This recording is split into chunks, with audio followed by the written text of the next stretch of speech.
Bonjour à tous, donc aujourd'hui nous allons vous parler d'Adam Smith qui est un économiste et un penseur classique des plus importants de son époque. Et nous allons parler de deux de ses concepts clés, soit la division du travail et la main invisible, des concepts qui sont toujours d'actualité et utilisés par les économistes d'aujourd'hui. Donc tout d'abord, petite introduction, Adam Smith, c'est l'auteur de La richesse des nations, un ouvrage de 1776.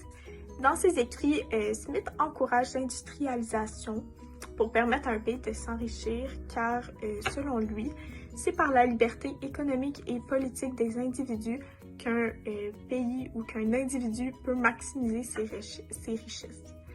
Donc, ainsi, on peut se demander pourquoi le libéralisme économique est né en Grande-Bretagne. Donc, tout d'abord, il faut savoir que la Grande-Bretagne, c'est le premier pays à vivre l'industrialisation dans les années 1750. En effet, l'époque des Lumières permet à la Grande-Bretagne de s'enrichir grâce à l'innovation scientifique et au climat intellectuel qui règne à cette époque. De plus, la Grande-Bretagne est un pays qui est riche en énergie, particulièrement en charbon. Le pays détient également du capital par la Bourse de Londres, ce qui permet aux entreprises d'avoir des capitaux supplémentaires et d'investir. Il va également y avoir une exode rurale et une croissance démographique à cette époque qui vont permettre aux industries d'avoir un nombre considérable d'ouvriers et par le fait même d'avoir une quantité importante de travail.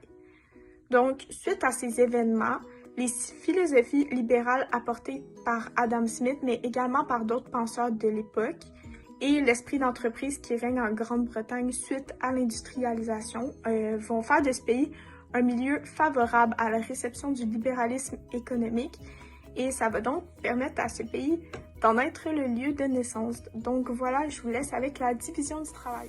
Merci Dorothée. Donc oui, moi je vais parler de la division du travail, qui est une autre raison pour laquelle la Grande-Bretagne est devenue l'épicentre de la révolution industrielle selon Adam Smith.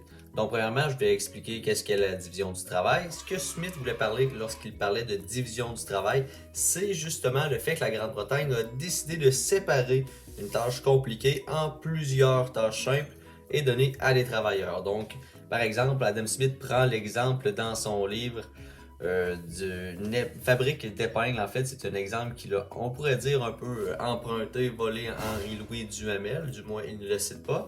Et cet exemple, c'est justement une fabrique d'épingles. Donc, il compare la production d'une personne qui fait l'épingle de tout son long du processus, première étape à la dernière étape, versus une épingle qui est fabriquée par exemple, 10 personnes. Donc, les personnes qui vont se séparer les étapes en plusieurs étapes simples vont pouvoir produire beaucoup plus à la fin de la journée que si c'était seulement une personne qui prenait l'épingle de l'étape numéro 1 à la dernière étape. Donc, bien évidemment, la division du travail pour Adam Smith va vraiment permettre un gain de productivité. Donc, Adam Smith, il y a quand même des désavantages là, à utiliser la division du travail pour gagner de la productivité, entre autres parce qu'il y aurait un risque pour la santé mentale, on pourrait dire, là, des travailleurs. Du moins, il pourrait y avoir un ralentissement de l'activité cérébrale. Donc, quand même, c'est assez grave. Et du côté de Karl Marx, on parle un peu de la même critique, la division du travail, c'est-à-dire l'aliénation du travailleur. Donc, le travailleur va se ramasser à faire des tâches un peu trop simples pour lui et répétitives et commencer à être un peu comme un robot. Donc, Adam Smith, quand même, a des craintes du côté de la santé des travailleurs, mais pas vraiment du côté de la productivité. Pour lui, c'est la solution pour l'efficacité. Donc, maintenant, je passe la parole à Benjamin. Dans son observation de la société, Adam Smith se pose devant un premier problème, se demandant comment celle-ci et son économie font pour fonctionner en harmonie avec le fait que la recherche d'intérêt individuel soit aussi présente et quel est le mécanisme qui régule cette même société. Selon lui, la solution est simple et c'est ici qu'intervient une des théories importantes d'Adam Smith, la main invisible. Cette théorie est selon lui ce qui régule l'économie et réussit par le fait même à créer une harmonie entre tous les éléments de la société. Un passage de son livre La richesse des nations évoque ce concept de main invisible lorsqu'il énonce la phrase suivante: « Ce n'est pas de la bienveillance du boucher, du brasseur ou du marchand que nous attendons notre dîner, mais du souci qu'ils ont de leur propre intérêt. » Suite à cet énoncé, il faut définir cette théorie de main invisible. Donc, c'est quoi le concept de la main invisible? C'est un concept qui est plutôt simple dans son ensemble. En effet, celui-ci explique que la recherche d'intérêt individuel pousse les gens à la concurrence et par le fait même à une quantité de production et un prix qui plaît à la société. Ainsi, l'offre et la demande se régulent automatiquement pour atteindre un point d'équilibre. En surface, la recherche égoïste d'intérêt pour les gens semble mener à la société droit dans un mur, mais finalement c'est tout le contraire qui se produit, car cet égoïsme est la source d'un équilibre sain dans la société.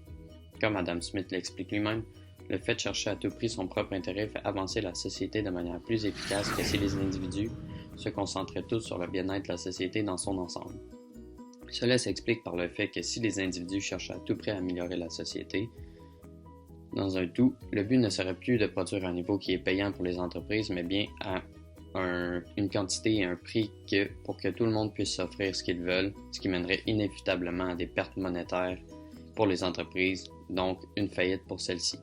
Au contraire, dans le monde égoïste d'Adam Smith, la production et le prix de vente se situent à un niveau qui offre un rendement intéressant pour les entreprises tout en permettant à la société de s'acheter les produits, ce qui fait rouler l'économie de manière plus efficace que dans une société visée sur l'altruisme.